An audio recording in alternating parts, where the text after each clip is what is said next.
अस्सलामुअलैकुम। Morning spot के साथ मैं हूं आपकी host Shaista Shahzad and very good morning to you all. उम्मीद करती हूं कि आप सब खैरियत से होंगे और अच्छे तरीके से इस पूरे सिनेरियो को एंजॉय भी कर रहे होंगे, क्योंकि मुश्किल होता है एंजॉय करना समटाइम्स, लेकिन आपको अपनी फिजिकल और मेंटल हेल्थ को बरकरार रखने के लिए अपने आप को एंजॉय करना बहुत ज़रूरी होता है। तो आज का मैसेज यही है और आज के इस शो में हम इसी से रिलेटेड बातें करेंगे कि हमने अपने आप को सेटिस्फाई कैसे रखना है, खुश कैसे रखना है, उन तमाम बुरे हालात और वाकयात के बावजूद अपने आप को मुतमईन कैसे रख के अपनी ज़िंदगी को आगे बढ़ाना है। तो आज का शो इसी हवाले से होगा। हम बात करेंगे इन सारे मसाइल के ऊपर जो कि इंसान को अपनी ज़िंदगी में दरपेश होते हैं, लेकिन उन मसाइल को किसी ना किसी तरीके से पसे पुश डालते हुए आगे बढ़ना होता है, क्योंकि अपने आप को पॉजिटिव वाइब्स के साथ आगे बढ़ाना बेहद ज़रूरी होता है। बहुत मुश्किल हो जाता है अगर हम उन्हीं सर्कमस्टांसिस के साथ अपने माइंड सेट को चलाएं और फिर आगे बढ़ने की बात करें तो मुश्किल हो जाता है। बहुत मायूस कुन सूरत हाल कभी कभी पैदा हो जाती है और फिर हमारे इर्द गिर्द कोई नहीं होता जो हमारी हेल्प कर सके। हम आपकी हेल्प करेंगे, हम आपको बताएंगे कि अगर आप किसी मुश्किल में हैं, किसी परेशानी में हैं, किसी से शेयर करना नहीं चाहते, एंजाइटी का या डिप्रेशन का शिकार हैं, तो सारी सूरत हाल से निकलने के लिए आपको अपनी मदद कैसे करनी है। कोई आपकी मदद को अगर नहीं आता तो आपने खुद को उस सिचुएशन से कैसे निकालना है, तो उन क्रूशल टाइम्स के अंदर आपने अपने आप की कैसे मदद करनी है, इसी सारी सूरत हाल पर बात करने के लिए हमने अपने मौजूद मेहमान को आज स्टूडियो में मदऊ किया है। मैं आपके साथ तारुफ करवा देती हूँ। बड़े ज़बरदस्त हमारे गेस्ट हैं डॉक्टर हसन ओज, और इनका ताल्लुक है मेंबर सिंडिकेट है यूनिवर्सिटी ऑफ कराची के। इसके साथ साथ ये ह्यूमन राइट एक्टिविस्ट भी हैं और एक और ज़बरदस्त तारुफ इनका ये है, जनरल सेक्रेटरी है ये ओज फाउंडेशन के। Welcome Hasan to the show, how are you? अल्हम्दुलिल्लाह, thank you so much for inviting me on the show. Thank you Hasan. आज जो इशू और टॉपिक हम रेज करने जा रहे हैं which is related to depression, anxiety, जो बहुत से लोग सफ़र कर रहे होते हैं लेकिन खबर नहीं होती, कभी कभी खुद को भी नहीं पता होता कि आपके साथ चल क्या रहा है, आपकी बॉडी के अंदर क्या चेंजेस आ रहे हैं, इमोशनली किस तरह से आप चेंज हो रहे हैं। उन सारी चीज़ों को कंट्रोल करने के लिए आप बताएं कि किस तरह से हम इनिशियली इस चीज़ को पहले तो फाइंड आउट करें, रियलाइज़ करें कि हमारे साथ चल क्या रहा है, और उसके बाद हम हेल्प कैसे कर सकते हैं खुद की। Thank you. ये बहुत ही इंपॉर्टेंट सवाल जो है वो आपने किया है। आजकल का जो दौर है, मॉडर्न मैन जिसे मैं बोलता हूँ कि आज का इंसान, जो कि तारीख़ इंसानी में ऐसा इंसान पहले कभी नहीं आया, क्योंकि 16वीं सदी के बाद जो इंडस्ट्रियलाइजेशन हुई है, तरक्की की है इंसान ने, उससे पहले बिल्कुल एक इंसान की बिल्कुल ही सदियों पे मुही तारीख़ है जिसमें इंसान ज़राअत करता था, शिकार करता था, खाता था। उस वक्त साइंस ने इतनी तरक्की नहीं की थी। इन 400 सालों में साइंस ने इतनी तरक्की की कि हमारी हर चीज़ चेंज हो गई है। हमारा दिमाग जो है ऑब्जर्वेशन का आदी था, हमारा दिमाग जो है पढ़ाई लिखाई का आदी था। अब जो है हम हर बुक जो है अब अपने मोबाइलों में पढ़ रहे होते हैं। अब मोबाइल, हमारा दिमाग इतना तेज़ एक्टिविटी काम करने के लिए राज़ी नहीं है अभी तक, क्योंकि अभी तक एवोल्यूशन का प्रोसेस चल रहा है। एक आदमी जो किताब पढ़ेगा, एक लफ्ज़ पे गौर करेगा, उसका दिमाग जो है बिल्कुल फोकस करने के काबिल होगा। लेकिन जब हम दिन भर स्क्रॉल करते रहेंगे मोबाइल पे, टैब पे, तो हमारा हमारा माइंड जो है वो थक जाएगा। फिर हम जब सोशल मीडिया पे देखते हैं कि एक बंदा गया है रेस्टोरेंट, उसने खाना खाया है और उसने तस्वीर डाली है, उसने देखा कि वो बाहर घूमने गया, उसने ये कपड़े पहने हैं, वो इस सेलिब्रिटी के साथ बैठा हुआ है, उसने उसके साथ तस्वीर खिंचवाई है, ये चीज़ें हमें कॉम्प्लेक्सेस में डालती हैं। जब ये चीज़ें होंगी, जब हम स्कूल जाएंगे, बच्चों के स्कूलों में भी एक डिस्पैरिटी है कि भाई एक अच्छा स्कूल, महंगा स्कूल, ये हमारा बच्चा तो इस स्कूल में जाता है, आपका बच्चा किसी स्कूल में जाता है, मेरे पास ये गाड़ी है, आपके पास वो गाड़ी है, आप कितने कमाते हैं, अगर लड़के के रिश्ते की बात है, लड़के का अपना घर है या नहीं, लड़की के रिश्ते की बात है, लड़की ने डॉक्टर है या नहीं है, ये चीज़ों का ध्यान रखा जाता है। जब हम इस तरह की सोशल सर्कल में जिएंगे तो एंजाइटी और डिप्रेशन होना लाजमी है। और जाहिर सी बात है, there is never end to this competition. जब अपने आप को हम किसी कंपटीशन में डाल देते हैं तो इसका मतलब ये है कि अब हमारी ज़िंदगी में सुकून चला गया, हमारी ज़िंदगी से सुकून चला गया। कंपटीशन करना एक बहुत अच्छी चीज़ भी है, लेकिन कंपटीशन वो आपकी ज़ात के लिए नहीं होना चाहिए। कंपटीशन होना चाहिए किसी बड़े मकसद के लिए। मुझे इसलिए कम्पीट करना है कि मुझे अपने मुल्क का नाम रोशन करना है पूरे दुनिया भर में, मुझे मुसलमानों के लिए, इंसानों की बेहतरी के लिए कोई काम करना है, कोई ऐसी ईजाद करनी, कोई ऐसी फलाह का काम करना है, उसके लिए अपने आप को सर्व कर देना, वो समझ में आता है। लेकिन मैं सिर्फ अपनी ज़ात के लिए कि मैं अपने साथियों से मुमताज़ हो जाऊँ, मैं अपने बहन भाइयों से घर में मुमताज़ हो जाऊँ, कि मेरी इज्जत में इजाफा हो, मेरी फ़ैन फॉलोइंग बढ़ जाए, मेरे चाहने वाले बढ़ जाएं, उसमें मेरी ज़ाती शख्सियत और मेरी ज़ाती अना की तस्कीन हो रही है। इस अना की तस्कीन आपके मरते दम तक नहीं होगी। बिल्कुल, आप ये कहना चाह रहे हैं हसन बेसिकली कि अपने आप को वक्फ करेंगे, अगर आप किसी के लिए वेलफेयर के लिए काम करेंगे और उसमें कम्पीट करेंगे तो वो बहुत अच्छी चीज़ है। लेकिन अगर हम अपनी ही ज़ात के लिए करें कि अच्छा अपना लाइफ स्टैंडर्ड हाई हो जाए, मेरे पास आईफोन आ जाए, मेरे पास फला हाइब्रिड गाड़ी आ जाए, कुछ भी, हर किसी की अपनी अपनी चॉइसेस होती हैं, या फिर मैं फॉरेन ट्रिप्स करूं साल में कोई 4, ये सारी चीजें जो हैं ये आपको टुवर्ड्स एंजाइटी, टुवर्ड्स डिप्रेशन जो है पुश करती हैं। लेकिन अब बात ये है कि बचना कैसे है। हमारे पास मोबाइल है, हमारे पास जैसे आप बता रहे हैं कि सोशल मीडिया एप्लीकेशन है जिसके अंदर हमने फॉलो किन लोगों को किया हुआ है, पहले तो ये देखना है। हमने फॉलो किया हुआ है अपने से कोई 100 गुना जो ज्यादा इंप्रूव्ड लाइफस्टाइल वाले लोग हैं, अगर हम उनको फॉलो करेंगे तो हम डेफिनेटली उसी दौड़ में शामिल हो जाएंगे ना। हम अपनी जिंदगी का हर दिन वैसे गुजारने की कोशिश करेंगे जैसे वो गुजारते हैं, हालांकि हमारे पास ना तो वैसे वसाइल हैं, ना हम वैसी अर्निंग कर रहे हैं, ना हमारा वैसा माहौल है। तो करना क्या है, क्या हमने अपनी फॉलोअर लिस्ट को भी चेंज करना है कि हम जिसको फॉलो कर रहे हैं। बहुत ही खूबसूरत बात की है। पहले मैं इस बात का स्टार्ट जो है जब आपका यहाँ से करूँगा कि हम किसके मानने वाले हैं। फॉलोवर अगर हम हैं तो प्रॉफिट मोहम्मद सल्लल्लाहु अलैहि वसल्लम के हैं। उनकी अपनी ज़िंदगी कैसी थी, 3 दिन तक कभी ऐसा नहीं हुआ कि खानदान नबूवत ने सैर होके खाना खाया हो, सही है।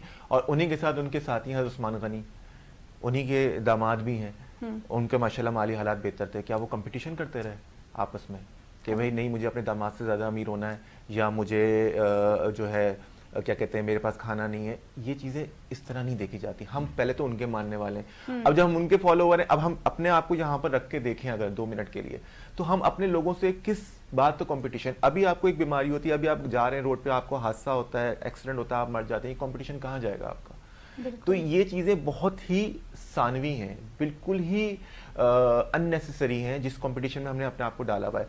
हमारे जो हमने फॉलोअर्स बनाए, जिनके हम फॉलोअर्स हैं, हम उनको पसंद कर रहे हैं क्योंकि हम वो बन नहीं सकते। ऐसा क्यों है? हम मेरे फॉलोअर तो अल्हम्दुलिल्लाह ऐसे लोग हैं, मैं यहाँ पर बांगे दहल ईदी साहब का नाम लूंगा, जफर अब्बास साहब का नाम लूंगा। मैं जफर अब्बास मेरी जनरेशन के हैं, मेरे सामने के हैं, मेरे दोस्त हैं, मैं उनको देखता हूँ, मैं इंप्रेस होता हूँ। जबरान नासिर साहब है, मेरे सामने के मेरे दोस्त हैं, मैं उनको इंप्रेस होता हूँ। मैं ऐसे लोगों से इंप्रेस होता हूँ। जफर अब्बास साहब कितना सिंपल लाइफस्टाइल, इतनी बड़ी फाउंडेशन उन्होंने बना दी है। इस तरीके से और भी बहुत सारे लोग हैं। मैं इसलिए बात कर रहा हूँ जो मेरी नजरों के सामने, जिनको मैं आइडियलाइज कर रहा हूँ और जिनसे मैं मोटिवेट हो रहा हूँ। अपने हीरोज जेन्युइन बनाए, अपने हीरोज रियल बनाएं, तो आपको समझ में आएगा कि जब दूसरों की आप हेल्प कर रहे होते हैं, दूसरों के लिए काम करते हैं, जिंदगी का असल मकसद भी यही है कि दूसरों के काम आना। और ज़िंदगी में असल जो आपका मकसद हयात जो है, आपकी तसल्ली जो आपको देगी, वो आपको कहीं किसी और चीज़ में नहीं मिलेगी। मैं कितना भी बड़ा डॉक्टर बन जाऊँ, मैं कितना भी बड़ा स्पेशलिस्ट बन जाऊँ, मैं USMLE करके US में बैठा हूँ, पर मुझे सेटिस्फेक्शन उसी वक्त आएगी जब मैं कोई वेलफेयर का काम करूंगा। एक इंसान दूसरे के लिए जो मदद का और निकी का काम करता है, ये सब भी ज़रूरी है, ये सब भी ज़रूरी है, लेकिन इसका मकसद भी लोगों की वेलफेयर होना चाहिए, ना कि अपनी ज़ाती तशहीर, अपना लाइफस्टाइल को मेंटेन रखना, अपने लाइफस्टाइल को अपलिफ्ट करना। Because there is no limit. अगर आप कहेंगे तो there over one learned man there is another learned man. Allah ताला ने हर एक से ऊपर एक और बनाया है, तो हर अमीर से भी ऊपर अमीर है। तो आप इस कंपटीशन का कभी खात्मा नहीं होना है। तो जो अल्लाह ने आपको दिया है उस पर राजी रहें। हाँ, ये कि बेसिक नेसेसिटीज आपकी पूरी होनी चाहिए, लग्जरीज का कोई एंड नहीं है। तो लग्जरीज के पीछे भागना छोड़ दें, और उसके लिए आपकी शख्सियत बहुत मजबूत होनी चाहिए। और इसमें पेरेंटिंग का बहुत कमाल होता है। पेरेंटिंग, मैं इस वक्त मजहब की बात नहीं करूंगा कि लोग बोर हो जाते हैं कि मजहब का बहुत कमाल है, पेरेंटिंग का बहुत कमाल है। अगर आप कि पेरेंट्स ने आपको इतना कॉन्फिडेंस दिया है कि बेटा इस पे राजी खुशी रहना सीखो, और अपनी जिंदगी से जितना तुम इनपुट ले रहे हो ज्यादा आउटपुट दो, तो आपकी जिंदगी पॉजिटिविटी की तरफ जाएगी। हाँ, आप इतना कुछ ले रहे हैं और आउटपुट आप सोसाइटी को कुछ नहीं दे रहे हैं। अगर वो चीज, मैंने खाना बनाया खुद खाया, तो फायदा ही क्या। अगर मैंने खाना बनाया 10 लोगों के लिए, 10 लोगों ने खाया, तो ये है एक्चुअल जो मैंने काम किया है। बिल्कुल हसन, जो आपने बात की ना अभी सब्र और शुक्र वाली, ये तो ऑलमोस्ट माइनस ही कर दें आप। हम ये कहीं नहीं देखते। अगर हमने 3 टाइम पेट भर के खाना खा लिया, तो सब्र, ये शुक्र वाला कोई एलिमेंट उसमें होता नहीं है। ऐसे फील होता है कि हम उसको डिजर्व करते हैं। भाई 3 टाइम का खाना हम डिजर्व करते हैं। मैंने लोगों का ये एटीट्यूड देखा है, उसके अंदर मैं खुद को भी शामिल कर लेती हूँ कि आपको ये ना लगे कि मैं किसी को क्रिटिसाइज कर रही हूँ। तो अगर हम 1 टाइम का खाना खाते हैं एक ब्रेड के स्लाइस के साथ, एक चाय के कप के साथ, तो मुझे लगता है कि उस जगह पर बैठ के अगर आपने शुक्र अदा कर दिया ना, तो फिर आपको ग्रीड नहीं होगी कि नेक्स्ट टाइम आपने पिज्जा हट में बैठ के पिज्जा खाना है, या कोई एक अच्छा लग्जरी आपको मील चाहिए होगा। तो ये जो शुक्र वाला एक एलिमेंट है, मुझे लगता है कि इसके ऊपर भी हमें काम करने की जरूरत है। और अगर हम इसकी तरफ चले जाएं, हसन आप मुझे बताइएगा कि मैं सही कह रही हूँ कि अगर हम शुक्र की तरफ चले जाएं ना, तो फिर भी हम एंजाइटी और डिप्रेशन से जो है खुद को निकाल सकते हैं। बेशक बेशक, बहुत बहुत ही खूबसूरत बात की है। सब्र और शुक्र, अल्लाह ताला ने कहा है कि ना मैं सब्र करने वालों के साथ हूँ, और आपको जितना शुक्र अदा करोगे उतना ज़्यादा ही मिलेगा। अल्लाह ताला ने सिर्फ एक ही बुनियाद रख दी है कि कि कुरान में के जो सुपीरियॉरिटी मेरे नज़दीक जो कुरान में अल्लाह ताला ने बयान कर दिया, तो मैं सबसे बेहतरीन वो जिसका तकवा सबसे ज़्यादा है। तकवा का मतलब ये नहीं जो नेकी करने की सलाही, मैं अमीर हूँ तो मैं ज़्यादा नेकियां कर रहा हूँ, मैं गरीब हूँ मैं एक बंदे की मदद कर रहा हूँ, तो मैं अल्लाह ताला ने इसलिए नेकी को क्राइटेरिया तकवे को बनाया, परहेजगारी, कि मैं कितना अपने आप को गुनाहों से बचाता हूँ। और एक और चीज़, इल्म, क्या आलिम और जाहिल बराबर हो सकते हैं? ये दो चीज़ें हैं जो हर एक को मिल सकती हैं, गरीब से गरीब को ही मिल सकती हैं। हमारे जो अकाबिर उलमा रहे हैं, सालेहीन रहे हैं, जिनके हम मानने वाले इमाम अबू हनीफा हों, ये सब लोग, इनकी ज़िंदगी अगर आप उठा के देख लें, इमाम गज़ाली, इनकी ज़िंदगी उठा के देख लें, कितनी कुछ हो के भी, इमाम बुखारी, सब कुछ हो के भी लुटा दिया लोगों पे। बात ये नहीं कि आपने कितना रखा अपने लिए, कितना लुटा दिया। हज़रत उस्मान गनी की जब डेथ हुई तो उनके पास क्या था? हम हज़रत खतीजा तुल कुबरा जो हैं, उनकी जब डेथ हुई उनके पास क्या था? वो सबसे बड़ी जो थी ताजिर थी मक्के की, लेकिन उनके पास क्या था? बात ये कि आपके पास है कितना और आप कितना लोगों पे लुटा रहे हैं, रादर कि अपनी ज़ात के लिए रख रहे हैं। यहाँ से द पावर ऑफ गिविंग जिसे हम कहते हैं, ये डिसाइड करता है कि व्हाट यू आर। मेरे पास कोई भी चीज़ है, अगर मैं उसको शेयर कर रहा हूँ सब में ना, सो दैट्स व्हाट डिफाइंस मी। यही चीज़ है जो शायद आगे भी हेयर आफ्टर में भी मेरे काम आनी है, और इस दुनिया में भी शायद मरने के बाद भी 50 साल बाद भी लोग मुझे अच्छे नाम से याद रखेंगे कि जो मेरे पास अगर एक चीज़ थी उसको मैंने 50 लोगों में डिस्ट्रीब्यूट किया, रादर कि वो 50 की 50 चॉकलेट्स है वो मैंने खुद ही खा ली। अपने पास रख लें, बिल्कुल ऐसी है। ये जो गिविंग की पावर है ये बहुत बड़ी पावर है, और इसकी हमें पावर को समझने की भी ज़रूरत है। हम थोड़ा सा आगे बढ़ते हुए बात करते हैं कि अगर इन सारे माहौल के अंदर, इन सारी चीज़ों के अंदर हम किसी ना किसी तरह से इफेक्ट हो गए हैं, इन्फ्लुएंस हो गए हैं उन सब चीज़ों से, और हम डिप्रेशन और एंजाइटी का शिकार हो गए हैं, तो अब ये सारी चीज़ें तो हमने डिस्कस कर दी, लेकिन मेडिकली हमारे अंदर क्या चेंजेस आती हैं, और अगर हमें रियलाइज़ हो जाए कि ये हमारे साथ हो गया है तो फिर हमें कौन सी हेल्प सीख करनी चाहिए इमीडिएटली आपके ख्याल से? जी, हमारे दिमाग में बहुत सारे केमिकल्स होते हैं जिसे न्यूरोट्रांसमीटर्स कहते हैं। वो न्यूरोट्रांसमीटर्स के अगर इम्बैलेंसेस हो जाते हैं तो हमें डिप्रेशन और एंजाइटी के फेजेस आ सकते हैं। अच्छा, साइकोसिस के भी होता ये है कि एक किसी के घर में डेथ हुई है, आपको दुख होता है, तकलीफ होती है, डिप्रेशन का एक फेज आएगा। It's natural, morning is a natural process. सब कुछ अच्छा चल रहा है फिर भी आप खुश नहीं हैं। आप बड़े बड़े एक्टर्स की जर्नी सुनेंगे, सब कुछ है पर खुश नहीं है। So it's inherent, the depression and anxiety is inherent. उधर आपको एक तो ज़िंदगी का मकसद तलाश करने की ज़रूरत है, जिसमें आपको साइकोलॉजिस्ट हेल्प करेंगे, और आपको बेसिकली साइकेट्रिस्ट पहले देखता है और वो देखता है कि आपको सेरोटोनिन एक खुशी का हार्मोन है जो हमें खुश कराता है, फील कराता है। तो बहुत सारी दवाइयाँ SSRIs ग्रुप की, जो SNRI ग्रुप की, जो कि दी जाती हैं और आजकल बहुत ज़्यादा दी जाती हैं इस दौर में अपने आप को नॉर्मल रखने के लिए। और इसमें कोई कबाहत नहीं है अगर आप साइकेट्रिस्ट से रुजू करते हैं, साइकोलॉजिस्ट से रुजू करते हैं, अगर आप दवाई खाते हैं और अपनी फंक्शनिंग मेंटेन रखने के लिए, क्योंकि आजकल का जो दौर है, इंसानी तारीख में ऐसा दौर लोगों ने कभी फेस नहीं किया कि इतना ज़्यादा चेंजिंग, जो चीज़ें सदियों में होती थी अब वो सालों में हो जाती हैं। जी बिल्कुल। तो आज कुछ है कल कुछ है। इस दौर के तकाज़ों के तहत इंसान अपने आप को, इंसान के अल्लाह ताला ने इतनी सलाहियत नहीं दी है कि वो इतने रैपिडली अपने आप को चेंज कर सके, और जिसकी वजह से बर्डन हो जाता है हमारा दिमाग।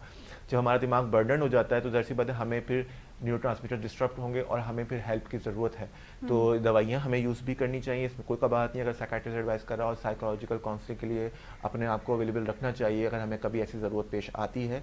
और अपने उसके अलावा भी बुज़ुर्ग होते हैं हमारे घर के। अब तो मैं बोलूँगा हमारे घर में बुज़ुर्ग भी नहीं होते, बूढ़े लोग अफराद होते हैं, बुज़ुर्ग नहीं होते। बुजुर्गी जो है वो किसी उम्र में भी आ सकती है, उसका ताल्लुक हिल्म से है, इल्म से है, बुर्दबारी से है और तकवे से है। जबकि बूढ़ा इंसान जो होता है, अब मैं अपनी ही कहानी सुना दूं अगर आपको एक छोटी सी, कि मेरी ज़िंदगी में बहुत सारे लोग हैं, लेकिन वो सब लोग जो मुझे ना, जब मैं जाता हूँ तो मुझे कोई भी ना वो अल्लाह से नहीं जोड़ना चाहता।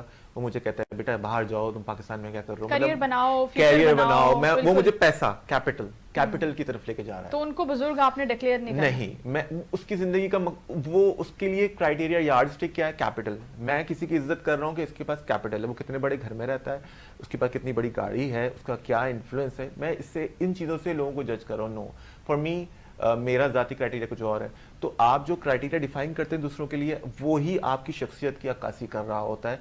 तो अगर हमारे ख़ानदान में या हमारे गली मोहल्ले में अगर एक गली में एक बुजुर्ग भी हो, एक मोहल्ले में एक बुजुर्ग भी हो, तो मैं समझता हूँ बच्चों की बहुत अच्छी तरबियत हो जाएगी। अफसोस के साथ अब वो कह तो रिजाल है कि बुजुर्ग तो है ही नहीं, और जो है हम उनकी इज्जत नहीं करते।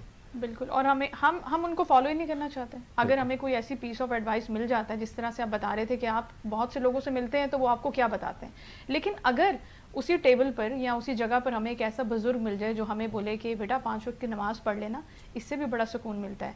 ड्यूटी के टाइम पे टाइम निकाल के फ़र्ज़ अदा कर देना, अगर जो है सुन्नतें रह गई हैं तो फ़र्ज़ भी अदा कर देना। अच्छा, उनकी बातों को हमने सुनना भी नहीं है, हम खुद भी नहीं चाहते, तो इंडिविजुअली भी तो हमें अपने ऊपर भी काम करने की अच्छा, जरूरत ये है। हम किसी को नमाज की प्रीचिंग करते हैं ना तो लोग इरिटेट होते हैं, और हमें इस मामले पे ना मैं समझता हूँ कि नहीं इंटरफेयर करना चाहिए। प्रीचिंग इस तरह नहीं होती, थ्रू एक्शंस होती है। प्रीचिंग ऐसे होती है कि आप उसको एक डगर पे आहिस्ता आहिस्ता डालें, आप उसको दुनिया से, जो हम दुनियावी तरक्की में जो आगे से आगे बढ़ने का हुक है हमें, उसको कम करने की कोशिश करेंगे। बेटा जिंदगी सिर्फ ये नहीं है, ये भी है। हाँ। जो आपको बस उसको नमाज रोजे की तरफ ना लेके जाए, वो खुद चला बिल्कुल। जाएगा। आप उसको सिर्फ ये बताएं, जो बेटा ये पैसे की तरफ तुम्हें भाग रहे हो ना, ये पैसा एंड में तुम्हें कहीं नहीं लेके जा रहा, तो ये जिंदगी ये भी है, थोड़ी सी इसको भी देख लो। थोड़ा सा माँ बाप को भी टाइम दे दिया करो, थोड़ा सा सनराइज को सनसेट को भी देख दिया करो, थोड़ा सा दरख्त के नीचे भी बैठ जाया करो। ये चीजें जो उसे नेचर से करीब करेंगी, यही उसे फिर दुनिया से भी करीब करेंगी, लोगों से भी करीब करेंगी, फितरत से भी करीब करेंगी, और मजहब से भी करीब करेंगी। अंडरस्टैंडिंग बढ़ जाएगी उससे। ठीक है हसन, बड़ी खूबसूरत बात आपने की है। इस बात को आगे बढ़ाते हुए कि अब ये जो सोसाइटी का एक टैबू बन गया ना कि हम अपने जहनी मसाइल पर बात नहीं कर सकते, मतलब फिर टैग लग जाता है आपके ऊपर, ये तो पागल है, इसका तो दिमाग खराब है, इसके तो मसले ही और हैं, इसके तो साइकोलॉजिकल इशू को इतना बुरा पोर्ट्रे करते हैं, ट्रस्ट मी, कि जैसे तो इसको पागल खाने में होना चाहिए, इसको नॉर्मली ऑफिस में काम नहीं करना चाहिए, नॉर्मली फंक्शंस करते हुए ये बंदा हमें नजर नहीं आए। ये आपने देखा है अपनी फील्ड के अंदर? बहुत ज़्यादा। मेरे पास बहुत सारे पेशेंट्स आते हैं, और मैं एग्जैजरेट करके नहीं बता रहा, but I think 30 to 40% patients जो मेरे पास होते हैं वो कहीं ना कहीं एंजाइटी और डिप्रेशन के सिम्टम्स लेके साथ आ रहे होते हैं, खासतौर पर खवातीन। अच्छा, डिप्रेशन और एंजाइटी अपने आप को मैनिफेस्ट सिर्फ डिप्रेशन और एंजाइटी के खास फॉर्म में नहीं करती है कि वो बंदा चुप करके बैठा हुआ है और कमरा बंद करके बैठा हुआ है और किसी से बात नहीं कर रहा है, ऐसा नहीं होता है। उसके जिस्म में दर्द रहेगा मुसलसल, आप उसके जितने भी टेस्ट करवा लें, जितने भी एक्सप्लोर कर लें, बीमारी निकल के नहीं आ रही है। उसको आपने देखा होगा, बच्चे एग्जाम देने जाते हैं, उनको डायरिया शुरू हो जाता है, मोशन लग जाते हैं। बिल्कुल बिल्कुल। स्कूल के टाइम पे पेट में दर्द शुरू हो जाता है, या खवातीन को, बच्चियों को पेपर देने जा रही उल्टियां शुरू हो गई, और जैसे पेपर देके निकलेंगे बिल्कुल ठीक नॉर्मल। ये क्या होता है? Psychogenic diarrhoea, psychogenic vomiting. मतलब हमारे नफ्सियात का कितना असर है कि हमारे पेट में हॉल मची और हम वॉशरूम जा रहे हैं, या पेट में दर्द हो रहा है, या उल्टी हो गई है हमें, इस तरह हमारे जिस्म में दर्द रहने लग जाता है, हमारे सर में दर्द रहने लगता है स्ट्रेस की वजह से। तो जिंदगी की कोई भी चीज़ हो, मैदे का अल्सर जिसे हम कहते हैं, उसकी one of the most leading cause is stress. तो स्ट्रेस हमारे, क्योंकि स्ट्रेस हार्मोन जो है हमारे कॉर्टिसोल जो है हमारे बॉडी में रिलीज होता है, और उसके बहुत सारे साइड इफेक्ट्स होते हैं, और फिर ये ब्लड प्रेशर, शुगर हमें कराएगा इन द लॉन्ग रन। तो इतना जब हम कोई भी चीज़ जो हमें बर्डन में डाल देती है, हमारी एक तो कुव्वत ऐसी होनी चाहिए कि हमें कोई चीज़ बर्डन फील ना कराए, और उसके लिए आपकी इनर ईमानी मैं बोलूँगा, या तवक्कुल, या वो ऐसी होनी चाहिए स्ट्रॉन्ग। अगर नहीं भी है तो अपने आप को आर्टिफिशियली मजबूत करें। खवातीन खास तौर पे वो आती हैं, आप उनसे पूछें, वो घर में क्योंकि रहती हैं, दिन में बच्चे पाल रही होती हैं, ना वो वॉक करती हैं, ना उनको सनलाइट का एक्सपोजर होता है, ना उनकी डाइट प्रॉपर होती है, केयरलेसनेस उनकी इंतहा पे होती है, और उनके पूरे जिस्म में दर्द हो रहा था। आप उनसे बोलेंगे सर में दर्द, कहेंगे हाँ सर में दर्द है, आप बोलेंगे जिस्म में दर्द, कहेंगे हाँ दर्द है। उनके जहाँ आप पूछेंगे उनको दर्द हो रहा होगा, हालांकि वो दर्द की जब आप कॉजेज रूल आउट करने जाएंगे तो बीमारी नहीं निकलेगी, वो एक्चुअली सिर्फ उनका एंजाइटी या डिप्रेशन होता है, जो उनको ये सब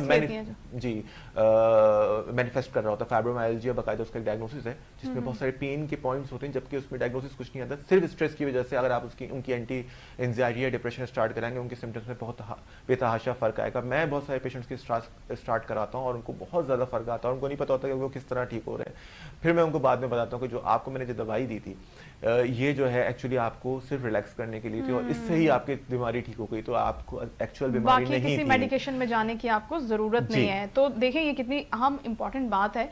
इस हवाले से डॉक्टर हसन हमें बहुत ही प्रॉपर तरीके से समझा भी रहे हैं, और ये एक बहुत ही अच्छी चीज़ है। अगर आप ये खुद को फील कर लें कि अच्छा ठीक है, आपको सर्टेन कुछ मेडिकेशन की ज़रूरत है आपको अपने जहनी मसाइल को ठीक करने के लिए, अपनी बॉडी के प्रॉपर फंक्शनिंग के लिए, तो ये कोई बुरी बात नहीं है। सबसे पहले तो आपने खुद को समझाना है, जब आप खुद को समझा लेंगे तो हम दूसरों को समझाने के काबिल भी हो जाएंगे। तो हसन, अभी हम बात कर रहे थे जिस तरह से डिप्रेशन और एंजाइटी के हवाले से, तो उससे जुड़ी हुई कुछ चीज़ें ये नहीं है कि हम जो एक कॉम्पिटिशन की फ़ज़ा खुद ही अपने घर में रख लेते हैं, अपने रिश्तेदारों के साथ रख लेते हैं, और हम एक स्टैंडर्ड सेट कर लेते हैं कि ये मेरा नाश्ता है, ये मेरा खाना है, ये मेरा डिनर है, इसके अलावा तो सॉरी मैं कुछ नहीं खाता।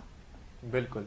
अब हमारे यहाँ कल्चर ये कि भाई हफ्ते में एक दफ़ा फैमिली को लेके बाहर रेस्टोरेंट में जाके खाना खाना है। उनमें से एक भाई तो अफोर्ड कर सकता है, दूसरा भाई अफोर्ड नहीं कर सकता, लेकिन दूसरे की बीवी ये बोलेगी कि वो तो अपने बच्चों को लेके जाता है, आपको तो कोई ख्याल ही नहीं है।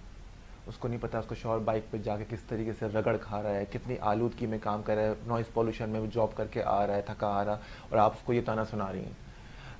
अफसोस की बात यह कि हमारे अभी बहुत महंगाई है, मुल्क के हालात बहुत ख़राब है। पेट्रोल की कीमतें बढ़ गई हैं, डॉलर बहुत आगे सतह तक पहुँच गया है, गोल्ड की रेट बहुत बढ़ गए हैं, महंगाई अपनी हदों को छू रही है। लोग खुदकुशियों पे मजबूर हैं, लेकिन खुदकुशी हम क्यों कर रहे हैं? खुदकुशी इसलिए कि बच्चों की फीस के पैसे नहीं है, बच्चे को दूध के पैसे नहीं है। अरे यार, माँ अपना दूध क्यों नहीं पिला रही? चले दूध नहीं आ रहा, अगर कोई मसला है, मैं इस बात को मानने को तैयार ही नहीं हूँ कि आप कोई बंदा भूख से मर सकता है। यहाँ पर आपके इतने मुखैर हजरात भी हैं, इतने इदारे भी हैं, फलाही इदारे भी हैं, कोई आदमी भूख से नहीं मर सकता। असल मसला है आप खुदकुशी इसलिए करते हो कि आपको वो खाना खाना है जो दूसरे खा रहे हैं, जो आपके घर वाले खा रहे हैं। आपका बच्चा अगर स्कूल जो है प्राइवेट, गरीब से गरीबों को कर्जा लेके फीस पे कर रहा है प्राइवेट स्कूल की, अरे यार प्राइवेट स्कूल क्यों? गवर्नमेंट स्कूल में दाखिल करा दो आप। क्यों गवर्नमेंट स्कूल में बच्चे नहीं पढ़ते क्या? क्या उधर से हमारे बड़े बड़े जो अकाबरीन गवर्नमेंट स्कूल से उलमा हैं वो नहीं निकले हमारे गवर्नमेंट स्कूल से पढ़ पढ़ के? तो हमने खुद, क्योंकि मेरा जेठ का बच्चा, मेरे देवर का बच्चा क्योंकि अच्छे स्कूल में पढ़ रहा है, और मैं अगर सरकारी स्कूल में दाखिल कराऊंगी तो क्या है, या शादी में हम जा रहे हैं तो नए कपड़े नहीं बने हुए, मतलब हम इस चीज़ों की वजह से खुदकुशी कर रहे हैं। अल्लाह ताला ने अगर आपको 2 वक्त का खाना दिया हुआ है और अगर सर छुपाने को छत दी हुई है, आपकी बिजली कट गई कोई मसला नहीं है, गैस कट गई कोई मसला नहीं, कुछ भी आपको अगर ये 2 चीज़ें मिल रही है ना किसी भी तरीके से, तो आप अल्लाह ताला का शुक्र अदा करें। ये चीज़ें लग्जरीज में आती हैं जो आप बात बता रहे हैं। अल्लाह ताला ने आपके रिस्क की जिम्मेदारी ली है, आपकी बिजली की जिम्मेदारी नहीं ली है।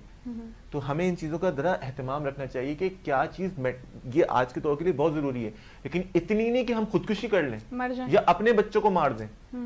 और पहली बात है कि फैमिली प्लानिंग, आप बच्चों को अफोर्ड नहीं कर सकते हैं आप इतनी महंगाई के दौर में, और आपको इस मामले पर अल्लाह की रज़ा याद आ जाती है। अच्छा, बाकी चीजों पे नहीं, बाकी चीज़ों पे याद नहीं आती। आप नमाज रोज़ा ये नहीं करेंगे, लेकिन आपको इस मामले पे ये तो अल्लाह की देन है। ये चीज़ें ज़रा देखें कि भाई आपकी चादर कितनी है कि उतने ही पाँव फैलाने हैं। अल्लाह का शुक्र अदा करें। अगर आपको नहीं गोश्त बनता 1 महीने तक कोई बात नहीं, फल नहीं आते घर में कोई बात नहीं, आपको नाश्ते में ब्रेड क्यों खानी है? माँ क्यों नहीं मेहनत कर रही सुबह, पराठा क्यों नहीं बना रही है? पराठा चाय खा के जाए बच्चे, हमने खा के गए। तो ये लोग बड़े बड़े लोगों ने सभी स्ट्रगल किए, लोगों ने लाइट्स में बैठ के, स्ट्रीट लाइट्स में बैठ के पढ़ाई की है। क्यों नहीं हम बताते अपने बच्चों को ये सब चीजें? हमारी यूनिवर्सिटी ऑफ कराची में जहाँ से मेरा ताल्लुक है, बहुत सारे बच्चे आए हुए होते हैं दूसरे शहरों से, और बेचारे एक रूम में 10-10 लड़के भी रह रहे होते हैं, 6-6 लड़के रह रहे होते हैं, किस तरह मुश्किल से रह रहे होते हैं, बाहर का खाना खा के बीमार रह रहे होते हैं, लेकिन वो पढ़ते हैं, CSS पास करते हैं और माशाल्लाह अफसर लगते हैं। मैंने उन बच्चों की जर्नी देखी है, मैं प्राउड फील करता हूँ। कितने बच्चे जो माशाल्लाह बाहर पढ़ने गए हुए हैं, कोई MS करने गया हुआ है, कोई PhD करने हुए, कराची यूनिवर्सिटी के स्टूडेंट जो कि किसी बलोचिस्तान के या सिंध के बहुत ही पसमानदा इलाके से आए हुए थे, वो बच्चे अब बाहर पढ़ रहे हैं। मुझे इतनी खुशी होती है, मेरे दोस्त हैं, मुझे टच में है, मुझे इतनी खुशी होती है कि देखिए ये बच्चे हैं जो हमारे हीरोज हैं, जिनको हमें आइडियलाइज करना चाहिए। उनकी नई नई टी-शर्ट्स नहीं होती थी, बेचारे एक ही टी-शर्ट को रिपीट किए जा रहे हैं, एक ही जीन्स को रिपीट किए जा रहे हैं। लेकिन हमारे यहाँ तो असल मसला कुछ और है। हमारा मसला, ये जो नफ्सियात का जो मसला आ रहा है, वो है कि हमें आपस में दुनिया पे बस अपने रिश्तेदारों में ये दिखाना है कि हम तुम्हारे बराबर हैं या तुमसे ऊपर हैं, और अगर तुमसे नीचे आ गए, हमारे पास नए कपड़े नहीं है और खाने को अच्छी चीज़ नहीं है, तो फिर हम तुमसे पीछे हो गए और हमें खुदकुशी कर लेनी चाहिए। इसका मतलब ये है कि आप एक्चुअली अल्लाह की तकसीम पे राजी भी नहीं है। तो उसके बाद उसकी, ये तो बहुत छोटी बात हो गई, मैं तो ये बोलूँगा कि एक्चुअली आपको आपके लिए कोई भी चीज, अल्लाह या कोई दीन कोई अहमियत नहीं रखता, आपके लिए सिर्फ अपनी जात इंपॉर्टेंट रखती है कि मेरी जात की नफी कैसे हो गई इसके सामने, ये तो मैं डिजर्व करता था, ये मुझे मिला कैसे नहीं। ये बिल्कुल। तो इस चीज से प्लीज अपने आप को बालातर करें, इंसान बने, जानवर ना बने। ये जानवरों की जिबिल्लत होती है, ये अना, गैरत, चीड़ फाड़ कर देना। इंसान जो होता है, इंसान जो है बहुत, उसका दिल बड़ा होना चाहिए। इंसान को अशरफुल मखलूक़ात बनाने की जो वजह थी, उनमें से एक वजह ये भी थी, इल्म के साथ साथ। बिल्कुल। और हमने देखा कि हमारे अंदर ना वो एक जो हलीम, और हम थोड़े से अगर बुर्दबारी का मुजाहरा कर रहे हैं, सॉफ्ट में नेचर है, सॉफ्ट हार्टेड हैं, फील करते हैं किसी के लिए, हम इसको एक नेगेटिव पोर्ट्रे कर रहे हैं आजकल कि अच्छा ये बड़ा सेंसिटिव है, डोंट टॉक टू हिम और हर। नहीं, बड़ा सेंसिटिव है, छोड़ो इसको, साइड पे कराओ, इससे बात नहीं करो, ये बहुत ही सेंसिटिव नेचर का है। हालांकि ये एक अच्छी चीज़ है, हम इसको प्रमोट ही नहीं करना चाह रहे। अगर हम फील करते हैं, लेट्स से मैं पेन में हूँ और आप मेरा दर्द महसूस कर रहे हैं, तो ये क्या एक अच्छी बात नहीं है? बिल्कुल, ये तो बेहतरीन बात है कि इंसान दूसरे इंसान का दर्द या दुख समझ पा रहा है। हमारे यहाँ तो ये है कि कोई बंदा जो है अपने दुख का इजहार करता है किसी साथी के सामने तो कहते हैं ड्रामा क्वीन है, ड्रामा, ये तो ड्रामा है, हर वक्त इनके मसले ही चलते रहते हैं, इनके तो मसले ख़त्म नहीं होते। हम इंसान हैं, हमें सोशल एनिमल हैं, हमें ज़रूरत होती है एक दूसरे की, एक दूसरे से अपने दिल की बात करने की, शेयर करने की, अपने मसाइल डिस्कस करने की, ताकि कोई अच्छा मशवरा मिल जाए, क्योंकि हमारा दिमाग उस वक्त माफ होता है। अगर मैं एक रूम में बैठा हूँ और मैं किसी परेशानी में हूँ तो मैं समझो चारों तरफ से कवर्ड हूँ, मुझे नहीं पता बाहर क्या है, तो मैं जिसको बताऊंगा बाहर वो बंदा है, वो मेरे हाथ पकड़ के मुझे निकालेगा सिचुएशन से कि नहीं तुम्हें नजर नहीं आ रहा क्योंकि तुम अभी इस एक सिचुएशन में हो, तुम्हें सब धुंधला हुआ है। बिल्कुल। तो हमें वो निकालने वाला शख्स जब तक हम लोगों से शेयर नहीं करेंगे तो इसमें शर्माने की बात क्या है। और फिर अगर आप शेयर कर रहे हैं तो ये आप जरा देख के सोच समझ के शेयर करें, क्योंकि फिर एक बड़ा एलिमेंट आ जाता है कि प्राइवेट लाइफ होना, ट्रस्ट का एक एलिमेंट होना, डेफिसिट ऑफ ट्रस्ट भी तो होता है ना। आप हर किसी से नहीं कह सकते हर चीज। वो बंदा आपको वही आपकी बात एज ए टूल आपके खिलाफ यूज भी कर लेता है। तो ये भी बड़े मसाइल हैं सोसाइटी के। आपको कोई जिंदगी में लाइफ में आपके कोई 2 या 3 या एक ऐसा अच्छा दोस्त होना चाहिए, आप उसको पूरी ज़िंदगी अपने साथ रखें, उसे अपने मसाइल बताएं और वो आपको बड़ा एक मुखलिसाना मशवरा दे। जो कहते हैं मशवरा भी एक अमानत होती है, वो आपको अच्छा देना चाहिए। उसके अलावा एक और बात बस मैं यहाँ ऐड करना चाहूँगा कि जो है इंसान को इंसान समझना चाहिए। इंसान से आप वो एक्सपेक्टेशन ना रखें जो एक फरिश्ते से रखी जाती हैं। इंसान है, गलतियाँ भी करेगा, आज कुछ और है कल कुछ और होगा, आज गुस्से में है कल बिल्कुल अच्छे मूड में होगा। तो इंसान अगर लग्जिशें करता है, कोताहियाँ करता है, माँ बाप से कुछ गलतियाँ हो जाती हैं, औलाद से कुछ गलतियाँ हो जाती हैं, तो उस पर शर्मिंदगी का इजहार करके मना लेना चाहिए, चीज़ों को लेके आगे चलना चाहिए, अपनी बात पे अकड़ में अना में नहीं रहना चाहिए। बिल्कुल, और दरगुजर करना चाहिए, चाहे वो आपसे छोटे हों या बड़े हों। हम जो अगर बड़े हैं जैसे हसन, तो हम ये चाहते हैं कि हमें रिस्पेक्ट मिले, अपने से छोटे को रिस्पेक्ट देने को हम तैयार नहीं होते। बिल्कुल। ये बड़ी एक अनफॉर्चुनेट चीज़ है, राइट। ये तो थी सारी चीज़ें जिसको हमें फॉलो करने की ज़रूरत है अपनी रोज़मर्रा की ज़िंदगी में। लेकिन अगर हम थोड़ा सा आगे बढ़ के एज ए सोसाइटी बात करें कि हमारी सोसाइटी में कौन सी ऐसी चेंजेस आ रही हैं जिसके लिए हमें अपनी आंखें और अपना दिमाग बहुत खोल के रखने की ज़रूरत है। हसन, अभी रिसेंटली ये इशूज़ आ रहे हैं कि स्कूलों के अंदर, यूनिवर्सिटीज़ के अंदर भी इवन असातिज़ा को और फीमेल स्टूडेंट्स को हैरेसमेंट के केसेस में भी इजाफा हो रहा है, रिपोर्ट भी हो रहे हैं। और अभी रिसेंट एक इशू जो आया था वो कराची से आया था, जहां पर एक गुलशन हदीद के इलाके में एक प्राइवेट स्कूल के अंदर एक टीचर की जानिब से, जो ऑनर भी था, स्कूल का प्रिंसिपल भी था। तो आप क्या समझते हैं कि ये भी एक इंडिविजुअल फेल है? ये क्या दिमाग में कौन सी ऐसी चीज़ें होती हैं कि लोग इस तरह की चीज़ों की तरफ चले जाते हैं? देखें, एक तो सोशल मीडिया की वजह से पॉर्न तक एक्सेस हमारा बहुत हो गया है और अवेलेबिलिटी ऑफ पार्टनर्स बहुत हो गई है, क्योंकि अब सोशल साइट्स इतनी सारी आ गई हैं। पहले एक होता था कि मुश्किलात होती थी, लोगों को तो पता भी नहीं था बहुत सारी चीज़ों के बारे में जो कि अब बच्चों को पता है। और उसकी वजह से अब कैमरास की वजह से वीडियो बनाना, किसी की बातें रिकॉर्ड करना बहुत आसान हो गया है। तो ऐसे लोग, जैसी बात है, ऐसी सिक माइंडेड, परवर्ट माइंडेड लोग जो हैं वो हर जगह पे मौजूद भी होते हैं। और वो जो है लोगों की बातें, आप किसी को पसंद करना आपका हक है, उसको अप्रोच करना आपका हक है। भाई मुझे ये पसंद है, मैं उनको अप्रोच करूँ, बिल्कुल नॉर्मल बात है। उन्होंने रिजेक्ट कर दिया, कोई बात नहीं, लेकिन आप उनकी वीडियोस बनाएं, उनकी ऑडियोज बनाएं, उनकी पिक्चर्स उनकी परमिशन के बगैर क्लिक करें, उनको हैरेस करें, उनके पीछे पड़ जाएं, उनको ब्लैकमेल करें, तो ये जो चीज़ है ये फिर जुर्म भी है और गुनाह भी है।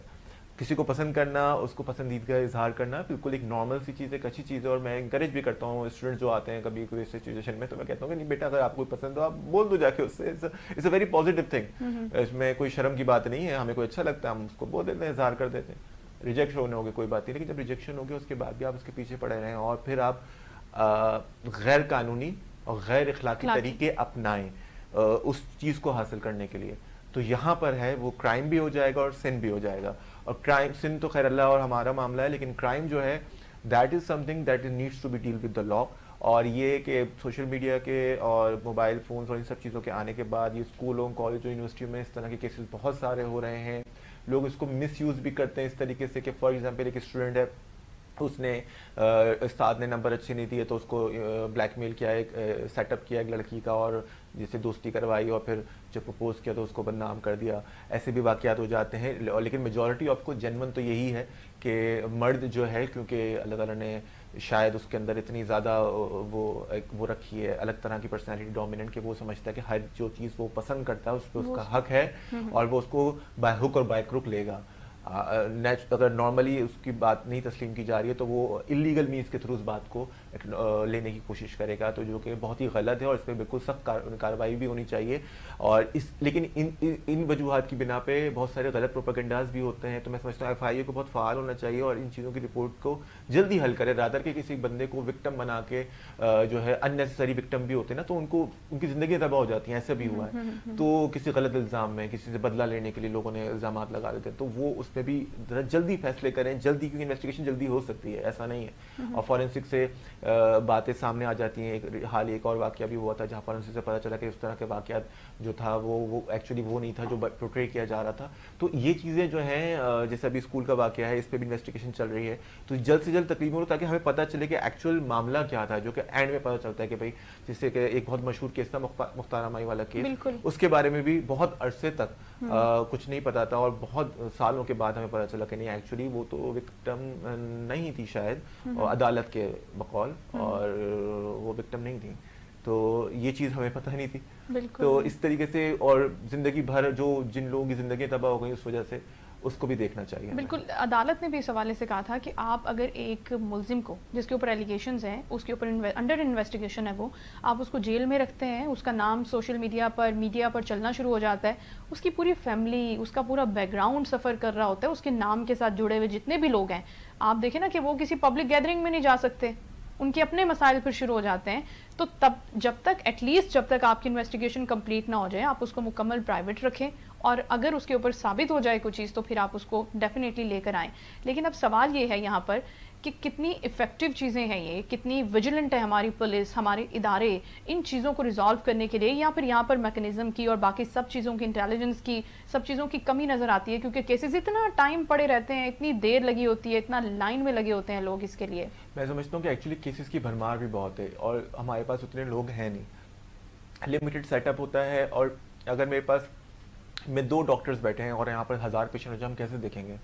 हाँ, 200 पेशेंट हो तो देख लिए जाएंगे, 300 भी देख लिए जाएंगे, लेकिन 1000 पेशेंट आप 7 घंटे में कैसे देख सकते हैं? तो यही वजह है कि काम बहुत है, लोग कम हैं, और स्टेट की रिस्पॉन्सिबिलिटी है, और लोगों को भी अननेसेसरी चीज़ों के जो आपस के झगड़े फड्डे होते हैं उनको खुद ही निपटा लेना चाहिए। कभी कोई ऐसा होता है कि वो रिलेशनशिप इशूज होते हैं, वो भी FIA तक पहुँच जाते हैं और इस तरह की चीज़ें हो जाती हैं, इनको आपस में बैठ कर सुलझाना चाहिए। और कोई भी अब बाशऊर आदमी तो ऐसी हरकत नहीं करेगा कि अपने आप को बिला वजह फंसवाए या गंदा करे। जी बिल्कुल। तो अपने आप को खुद भी इस बात का ध्यान रखना चाहिए कि आपको जो भी मामला आते हैं उसको अगर ख़त्म भी हो रहे हैं, 10 साल की रिलेशनशिप भी ख़त्म हो रही है, तो उसने सुलूक के साथ ख़त्म हो वो चीज़। लेकिन अब यहाँ पर हमारे पास अवेयरनेस की बड़ी कमी होती है इन चीज़ों के ऊपर, कि ना तो हम अपने बच्चे को एजुकेट करते हैं, सेक्स एजुकेशन हो जाए, या फिर अगर हम उसको स्कूल में, यूनिवर्सिटी में, मतलब ख़वातीन अगर बच्चियाँ अगर बड़ी भी हो गई हैं तो भी मैंने देखा है कि माँ बाप हसन बड़े ही रिस्ट्रिक्टिव होते हैं, वो बहुत बैड फील कर रहे होते हैं, शर्मसार होते हैं कि अगर वो अपने बच्चों को एजुकेट करेंगे। तो क्या ये अच्छी बात नहीं है कि आप खुद एजुकेट कर लें, रादर देन आपको बाहर से कोई अननोन बंदा या उनका फ्रेंड या फ्रेंड ऑफ फ्रेंड बताए उन चीज़ों के बारे में? देखिए, सेक्स एजुकेशन कौन देगा? एक चीज़ जो बच्चा पहली बार महसूस कर रहा है वो कैफियत, उसको आंखों से हर चीज़ में गंदगी नज़र आ रही है। एक बच्चा बलूगत की हद पे आया है तो उसको हर औरत अच्छी लगने लगेगी अचानक से, फीलिंग्स उसकी चेंज हो जाएंगी, या बच्चियों को लड़के अच्छे लगने लगेंगे अचानक से, उसको हर लड़का अच्छा लग रहा है, उसको समझ में नहीं आएगा मेरे साथ हो क्या रहा है, मैं हर एक को अलग नज़र से क्यों देख रही हूँ, मैं इसको ऐसे क्यों इमेजिन कर रही हूँ। और ये बिल्कुल नेचुरल है, हार्मोन्स की वजह से होता है। हमने एक टैबू बनाया हुआ है। अब इस मौके पे दोस्त साहबा फ़ायदा उठाते हैं गलत। पेरेंट्स की जिम्मेदारी है कि जब उनको पता अंदाज़ा हो कि बच्चा इस उम्र में पहुंचने वाला है या पहुंच गया, तो वो उसको पहले से गाइड करें, या स्कूल में टीचर्स की जिम्मेदारी है तो वो गाइड करें गुड एंड बैड टच के बारे में, और किस तरीके से अपनी जिनसी सेहत का ख्याल रखना है, क्योंकि बहुत सारे मिसकंसेप्शन उस बारे में भी होते हैं। तो इस तरीके से आप उनको गाइड करेंगे। डॉक्टर्स अगर आप नहीं ले जा सकते, डॉक्टर से गाइडेंस नहीं दिलवा सकते, अवेयरनेस सेशन नहीं करवा सकते, तो स्कूल्स में टीचर्स को चाहिए कि एटलीस्ट उनकी ट्रेनिंग हो जाए, प्रिंसिपल तक, कि वो डॉक्टर से ट्रेनिंग लेके फिर वो बच्चों को ट्रेन कर दें, या माँ बाप जो है इस तरह के अवेयरनेस प्रोग्राम्स देख के और जो है अपने बच्चों को घर में उनको तरबियत करें कि भाई इस तरह की चीज़ें ऐसी होती हैं, और इसको, क्योंकि पेरेंट्स उस प्रोसेस से गुजर चुके होते हैं, तो वो बच्चों को समझाएं। और जब तक एजुकेशन खुद से नहीं जाएगी ना, बच्चा गलत गलत बातें सीख के आएगा बाहर से, और गलत गलत सोबतों में बैठ सकता है और फिर उसमें उसको लज्जत भी महसूस होती है। बात ये होती है जब वो उस तरह की बातें खुल के कर रहा होता है तो उससे लगता है ये इतनी पर्सनल बात है मेरी, ये मेरे सिर्फ इस दोस्त को पता है और किसी को नहीं पता। और जब ये मेरा दोस्त को ये वाली बात पता है, ये जो मेरे पेरेंट्स को भी नहीं पता, तो फिर ये कि मैं इसके साथ हर वो काम करूं जो कि गलत है या वो आपको कहीं किसी डगर पे भी ले जाएगा। फिर आप उसके साथ ड्रग्स के इशू पे भी, वो भी बहुत पर्सनल मामला होता है, उस पर भी चले जाओगे। फिर इलीगल एक्स्ट्रामैरिटल अफेयर्स की तरफ भी आप चले जाओगे उसी दोस्त के साथ, क्योंकि आपको पता है कि ये बातें भी बहुत पर्सनल है, आप किसी से शेयर नहीं कर सकते। तो यही फिर दोस्ती आपकी मुख्तलिफ रस्तों पे आपको ले जाती है। तो इससे बेहतर है कि माँ बाप और टीचर्स वही दोस्त बन ये खुद दोस्त बन के और बच्चे को बताएं कि बेटा ये आपके जिस्म में चेंजेस आ रही हैं, ये हार्मोन्स की वजह से। अगर आपको ऐसी फीलिंग्स आती हैं तो इसमें अपने आप को ब्लेम करने की ज़रूरत नहीं है, ये नॉर्मल है, ये नेचुरल है और इसके साथ आपको ग्रो होना है और इसमें आपको इसके साथ इसको अपनी ताकत बनाना है, इसको मजबूती बनाना है। हाँ, और इसको डील कैसे करना है बेसिकली। जी बिल्कुल। तो आज हमने जिन सारे मसाइल के ऊपर बात की है, ये सारे मसाइल आपकी ज़ाती ज़िंदगी से जुड़े हुए हैं। ये सारे मसाइल ऐसे हैं जिनके ऊपर बात करनी चाहिए। Hasan, thank you so much. जितनी भी चीज़ें आपने हमें बताई हैं, चाहे वो एंजाइटी की, डिप्रेशन की हैं या फिर हमारी उन नीड्स के बारे में जिनके बारे में कोई बात नहीं करना चाहता, तो आप एक छोटा सा मैसेज दे दिए इन सब चीज़ों के हवाले से हमें। मैं थैंक यू सो मच। एक तो आपने मुझे इतना अच्छे प्रोग्राम में मौका दिया कि मैं अपने दिल की बातें कर सकूं और नौजवानों को मेरा ये पैगाम है कि अपने हीरोज़ बहुत सोच समझ के चुनें, क्योंकि जो हमारा हीरो होता है हम वही बन जाते हैं। तो अगर जो आपका हीरो होगा वो आर्टिफिशियल होगा, मैं बार बार अपने लेक्चर्स में भी कहता हूँ कि वो हीरो 6 पैक वाला हीरो होगा, तो आप उसी आर्टिफिशियल चीज़ में लगे रहेंगे और आपको एक बीमारी आएगी और आपके वो 6 पैक्स 1 महीने में ख़त्म हो जाएंगे। और कोई ऐसी चीज़ करें सस्टेनेबल जो आपके मरने के बाद भी कायम व दायम रहे और लोगों को फैज़ पहुंचाते रहे। भले वो एक छोटा सा अस्पताल हो, एक छोटा सा स्कूल हो, लोगों की तरबियत हो, बच्चों की तालीम हो, जो कि मरने के बाद भी आपके काम आती रहेगी। तो अपने हीरोज़ जो ऐसे लोग काम कर रहे हैं उनको बनाएं, रादर के एक आर्टिफिशियल हीरो जिसको हम एक वर्चुअल वर्ल्ड में देखते हैं। Right, thank you so much Hasan for your presence and बहुत ही अच्छी नशिस्त रही। यकीनी तौर पर नाज़रीन आपको भी पसंद आई होगी ये सारी बातें। इन बातों को सिर्फ हमने सुनना नहीं है, इनको हमने समझना भी है, अपने कानों की हद तक नहीं रखना, अपने दिमाग में पहुंचाना है। और उसके बाद अगर हमने इन सारी बातों में से एक बात भी अगर फॉलो कर लेना तो फिर हमारे इस शो का मकसद बहुत पूरा हो जाएगा। जिस तरह से हसन बता रहे हैं, एफर्ट्स कर रहे हैं कि हम अवेयरनेस फैला सकें, उसके अंदर आप अपनी डेली लाइफ में एक एक चीज़ को शामिल करके एक एक चीज़ को एलिमिनेट करते जाएं जो कि नेगेटिव है हमारा, चाहे वो कोई रवैया ही क्यों ना हो, तो फिर भी हमारी इसमें कामयाबी ही है। एकदम हम चीज़ों को चेंज नहीं कर सकते, याद रखिएगा। अपनी पर्सनैलिटी के अंदर 1 बाय 1 एक एक चीज़ को फॉलो करते हुए हमने उसको ऐड करना है, अडॉप्ट करना है। मुश्किल ज़रूर होता है लेकिन नामुमकिन कुछ नहीं होता। तो आज के शो का वक्त खत्म होता है नाज़रीन, इंशाल्लाह फिर आपसे मुलाकात होगी एक बहुत ही अच्छी नशिस्त में, बहुत ही अच्छे टॉपिक्स के साथ। अपना बहुत ख्याल रखिएगा। अल्लाह हाफ़िज़।